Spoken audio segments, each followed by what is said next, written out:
Türkiye башкаласы Анкарада 13 сағат. Исәмсез мөхтәрәм тыңлаучылар.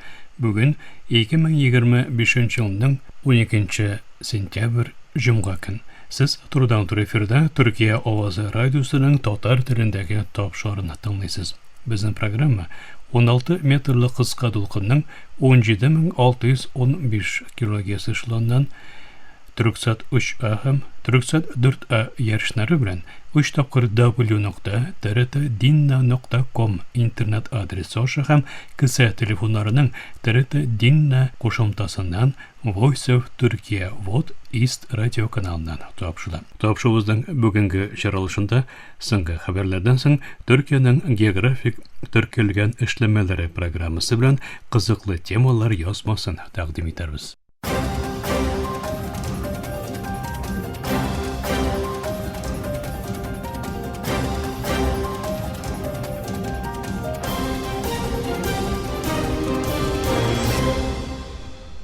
Türkiye авазы дулкыннарында соңгы хәбәрләр.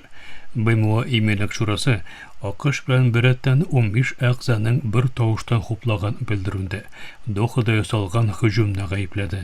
Фақат Израильнең исемен телгә алмыйчагына. Англия һәм Франция тарафыннан әзерләнгән белдерүдә еренкелекне киметү чакыру ясалы. Катарның суверенлыгына, мустақиллигенә һәм җир бөтенлегенә яклау җиткерелә. Шура әгъзалары моннан тыш тотокларның азат ителүен һәм Израильнең Газада алып барган геноцид сугышының туктатылуын өстенлек приоритет буларак билгеләде. Отны туктату сөйләшүләрендә арадашчы булган Катар Хамастың сөйләшүчеләрен нишан итеп алган Израиль һөҗүменә дучар булды. Хамас һөҗүмдә өлкән сөйләшүче Халил Эль-Хаяның улы белән бергә 5 кешенең үлүен белдерде. Геноцидчы Беньямин Нетаньяху яу астындагы көнчыгыш Кудус янындагы Маале Аду-Мимда зур килеп урнашу урынын ачкан чакта Филистин дәүләтенә рөхсәт ителмәячәген белдерде. Шәһәрне 2 тапкырга күбәйтү вәгъдәсен биреп, бу җирләр безнеке дип әйтте. Бәхәстә Бер төбәгендә башкарылачак төзелеш планы еллар буе халыкара реакцияләргә сәбәп була. БМО гуманитар катибе Антонио Гутерреш проектның киләчәктәге Филистин дәүләтенә янавын кисәтте. Англия һәм Франция белән бергә көнбатыш илләре Израиль Газада отны туктатуны кире каккан очракта Филистинне БМОда танырга уйлый. Бразилия югары мәхкәмәсе элекке ил башы Jair Bolsonaroны түнтәрелеш планыннан гаепле дип табып, 4 уңай һәм 1 тискәре тавыш белән 27 ел төрмә җәзасына хөкем итте. Судья Кармен Луция демократияның җаваплылык зарур кылуына басым ясаган булса, судья Луис Фух барышны сәяси дип әйтеп, каршы тавыш бирде. Иде сагасында тотылган Болсонaro үзенә карата зулым, рәхимсезлек ясала дип белдерде. Америка брәктәше Дональд Трамп та Бразилия эшләмәләренә 50% тамгахана таможня салымын кертеп, дәгъваны сихерче авы дип бәяләде. Карар Бразилия җәмгыятен 2гә бүлгән булса, ярлыклау тарафларына юл ачылды һәм Вашингтонның төп судьяларга санкция кертүе белән АКШ Бразилия мөнәсәбәтләре киеренкеләндерде. BBC хәбәр иткәнчә, Англия баш министры Кейр Стармер җинси гаепләүләрдән хөкемгә тартылган Джеффри Эпстейн белән бәйләнешләре билгеле булган Англиянең АКШ илчесе Лорд Петер Мандельсонны вазифасыннан алды. Тышкы эшләр министрлыгы пәйда булган кайбер электроник почта хатларының Мандельсонның Эпстейн белән мөнәсәбәтенең гадәти булмавын күрсәтүен һәм Мендельсонның Эпстейнның беренче хөкемгә тартылуын хаксыз булуын алгастыруын белдерде. Стермер Эпстейн җинаятьләренең корбаннарына сылтама язып, Мендельсонның хәзер үк кире чакырылуын боерды. Мендельсон 2024 елның декабрь аенда илче буларак билгеләнгән иде. Эпстейн 2019 елда хөкемгә тартылган чакта үлгән иде. FBI консерватив активист Чарли Киркне үтерүеннән шикләнелгән кешенең видео сурәтен урнаштырды. Шикләнелүче студент яшында, кара футболкалы, өстендә Американ байрагы һәм Converse oyak kiyimin kiygen bularak tasvirlandı. 31 yaşındaki Görk, çarşamba günü Utah Valley Üniversitesi'nde atıp ötürülgen idi. Politsiya tübekte tabılgan moltukta DNK testinin ötkärülügini bildirdi. Prokurorlar ölüm cezasını sorarga uyli. Aşı bütün il küleminde artkan bolsa hüjumçuny bildirүүчеге $100,000 küleminde bölek ilan edildi.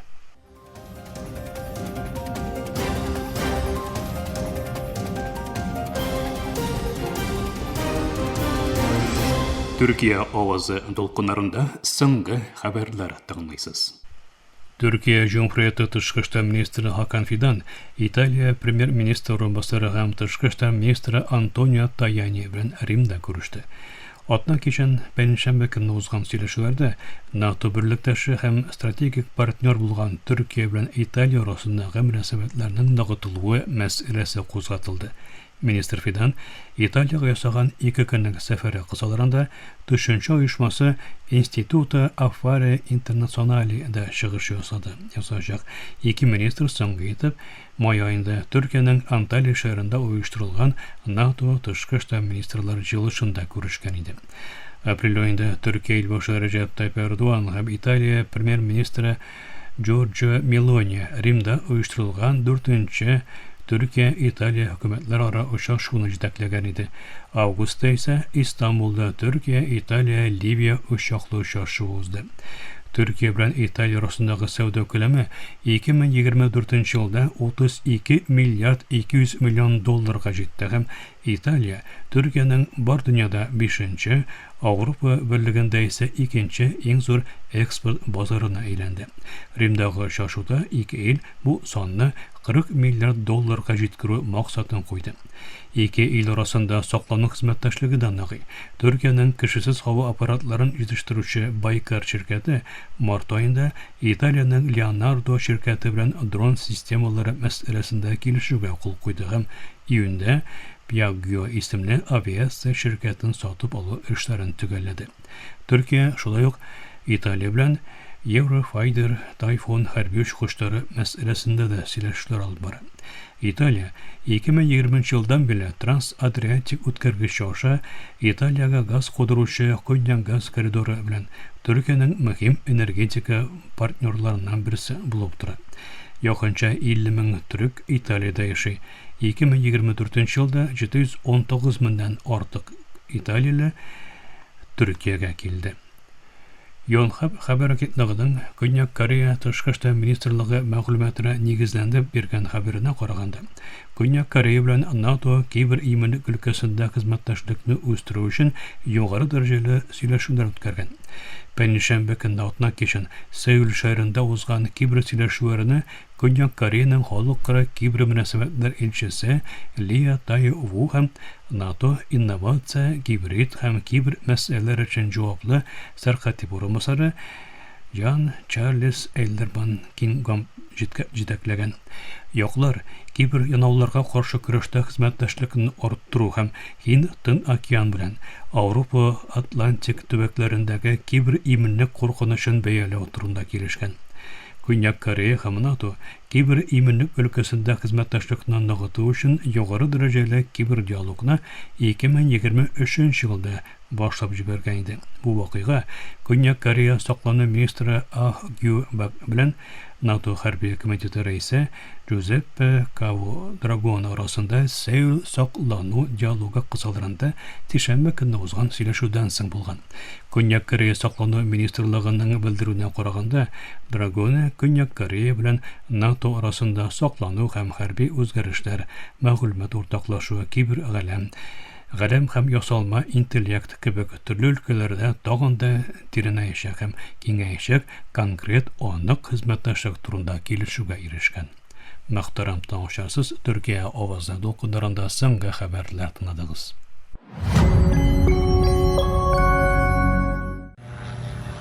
Бул көк yüzünde Türkiye инновациясы табышы. Türkiye'nin соклану сенагаты харби күшін арттыра һәм бу барышта бар дөньяда игътибарны үзенә җәлеп итә. 20 елдан кыска вакытлык Türkiye'nin соклану тармагы күпчелек чит ил коралларын лицензия буенча җыю белән генә шикләнгән иде һәм еллык экспорт 200 миллион доллардан да ким иде. Бүген Türkiye кешесез һава аппаратларын бар дөньяга экспортлый. Үз элемтә яршиннәрен очырта, үз диңгез аппаратларын төзи һәм камилләшкән хәрби очкычларын проектлый. Бу үзгәреш ничек чынга ашты һәм бу тиз үсешнең уенчылары кемнәр соң? Дистелеген ел буе Türkiye чит ил корал импортына зур үлчәмдә бәйле иде. Әлеге үзгәреш аеруча 1970 еллардан бүгенгә кадәр күрелгән эмбарголар һәм экспорт киртәләреннән соң бу бәйлелекне киметү стратегик милли визионыннан туды. Нәтиҗә буларак дөнья сәхнәсендә көндәш булган җирле, һава, җир өсте, диңгез, ракета һәм электрон системалар барлыкка килде. Дөресен әйткәндә, бу стратегия эшкә ярады. Türkiye бар дөньяда иң зур корал экспортчылары арасына керде. Эшләнмәләре НАТО һәм Авропа берлегенә әгъза илләр белән 100дән артык илгә сатыла. 2000 еллар башында Türkiye'nin еллык саклану экспорты 200 миллион доллардан ким иде, ләкин бу әкренләп үзгәрде. 2019да экспорт 3 миллиард доллардан артты. Чын үсеш тә ул вакытта башлады. 2022 елда экспорт 4,4 миллиард долларга җитте. Аннары 2023дә Türkiye камилләшкән кешесез һава аппаратлары, смарт хәрби кирәк-яраклар һәм күбәле транспорт чараларына булган таләп ярдәмендә 5,5 миллиард долларлык сатыш белән яңа чор ачты. Ләкин иң зур артыш 2024дә булды. Тармак 7,2 миллиард доллар тирәсе экспорт башкарып 1 елда 30%ка үсте. Türkiye'nin сәүдә министры Өмәр Болат узган июль аенда 2025 елда экспортның җиңеллек белән 8 миллиард доллардан узуын көтүләрен җиткерде. Türkiye үрнәк ил, инновация, технология, дроннар, каршы торучы кешесез һава аппаратлары, лазер технологиясе өлкәләренә чыннан да зур инвестициялар кертелә. Ышанып булмый. Шуның өчен монда килдем дә инде чын йөрәктән сәламемне җиткерергә, Türkiye'nin бик ышанычлы һәм НАТО өчен бик мөһим партнер булуын әйтергә дип килдем. Ике яклы дәрәҗәдә уртак хәрби күнегүләребез бар. НАТО түшәме астында без бергә эш башкарабыз, ләкин бу бик әз, диде ул. 2025 халыкара саклану сәнәгате ярминкәсендә Бельгия саклану министры Тео Франкен Türkiye белән күбрәк эш башкарырга теләвен әйтте. Türkiye'не үрнәк буларак күрә ул саклану сәнәгатендәге инновация һәм технологияны мактады.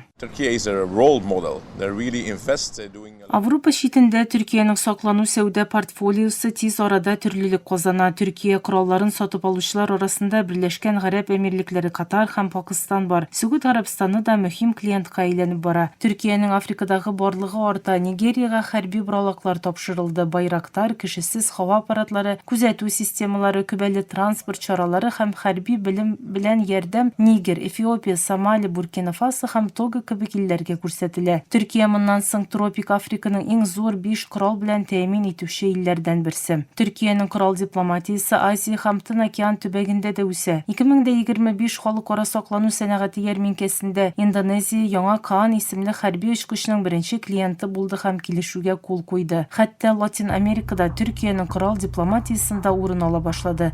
Бразилия, Сальвадор һәм Боливия белән яңа саклану килешүләре имзаланды.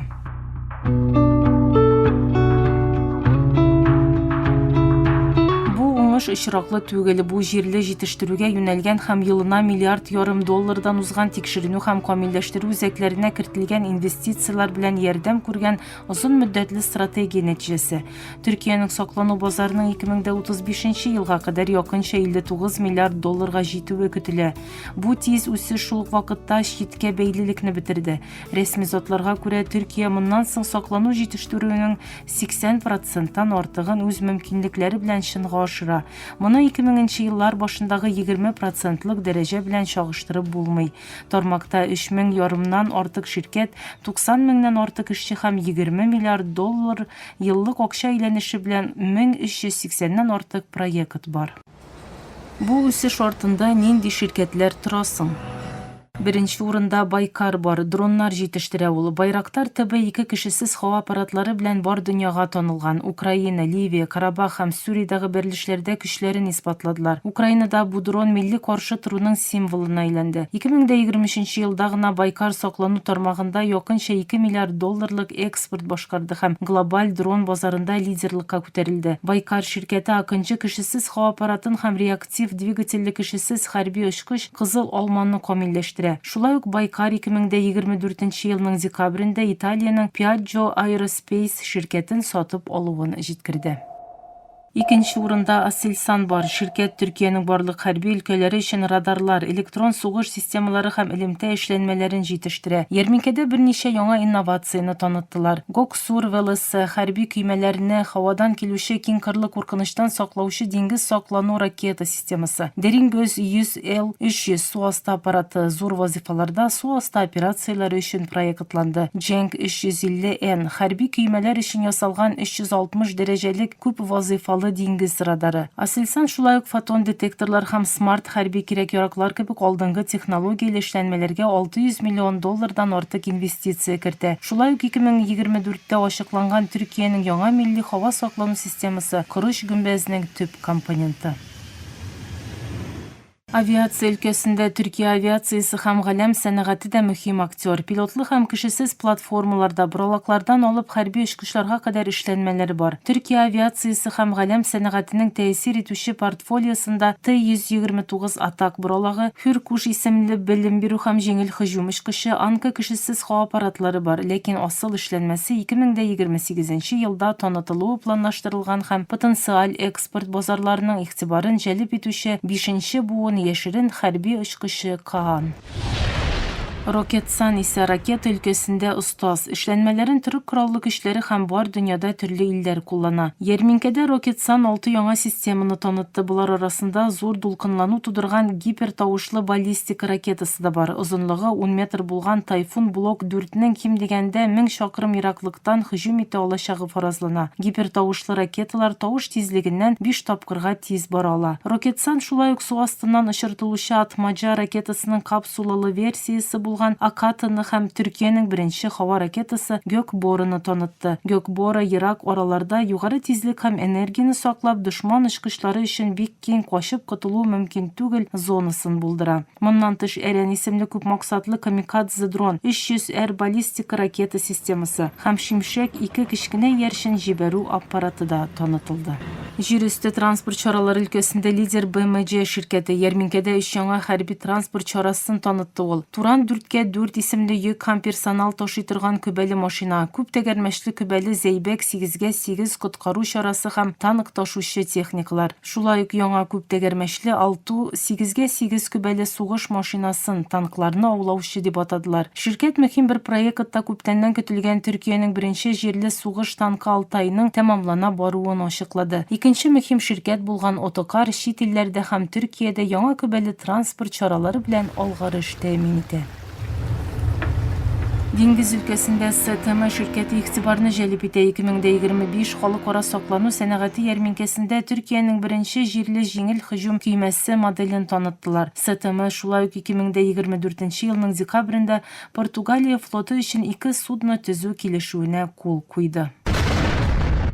Шәхси тармак кына түгел, Төркиянең милли саклану министрлыгына бәйле тикшеренү һәм камилләштерү үзәге дә ярминкәдә 2 яңа һава бомбасын танытты. Газап Төркиянең беренче һәм иң көчле атом төш булмаган һава бомбасы 970 килограммлык сугыш башлыгына ия һәм F-16дан ыргытып була. NEP-2 ГОСта 970 килограмм авырлыкта үз өлкәсендә иң яхшы булуы дәгъва ителгән сыйыныр урынны тишә торган бомба. Сынап карауларда С-50 төрендәге бетонны 7 метрга тиште. Бу бетон исә атом төш станцияларны саклаучы бетоннан 3 тапкырга ныграк. Чагыштырып карасак, АКШның сыйыныр урынны тишүче бомбалары С-35 төрендәге бетонны 2 метр 40 сантиметрга тише ала.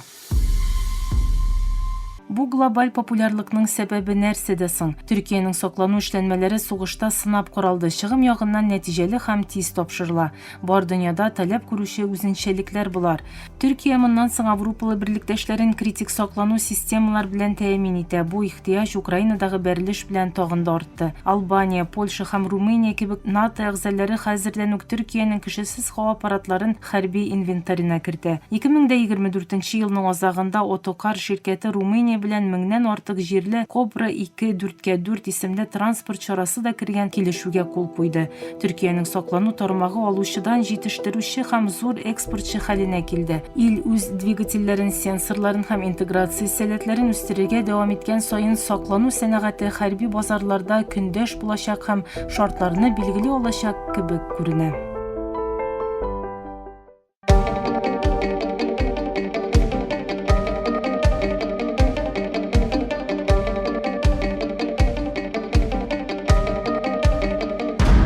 Türkiye Ovazı Radyosu her vaqtdagıcha yanınızda.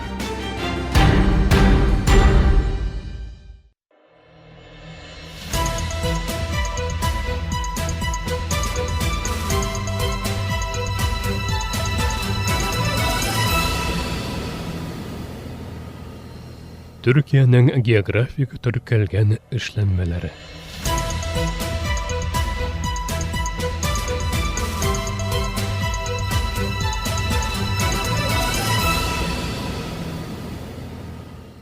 Türkiye'nin üçke Anadolu tübeginde ornaşkan Aksaray şehrine has Şerbetli Pide, Aksaray Jilli Hakimiyeti yasagan müracaat bilen 2021 yılda Türkiye'nin türkelgen geografik işlenmelerine kiritildi. Aksaray Şerbetli Pidesi, buday onundan yasalgan kamurunun içine irimişik sırı, maylı üretilgen sır hem kögergen sır katnaşması kullanılıp, taş mişte hem imen ağaçı otunu yandırılıp pişirilir. Hatta ertəngi oxşarda təqdim edilsə də, günün hər saatında aşala alınğan Aksaray şərbətli pidəsi mişdən çığı bilən şondaq atlanmay bilən yumşartıla. Kesilgən pide lavaş. Üstünə salqın şərbət sirop qoyub təqdim edilir.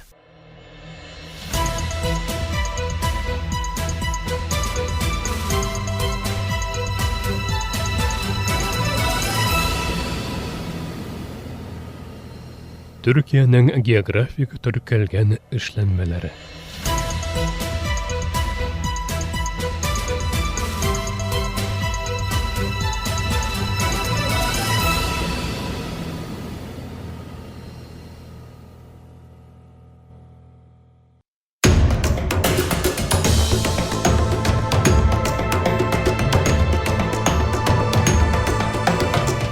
Bir tilde dünya haberleri trtworld.com adresinde.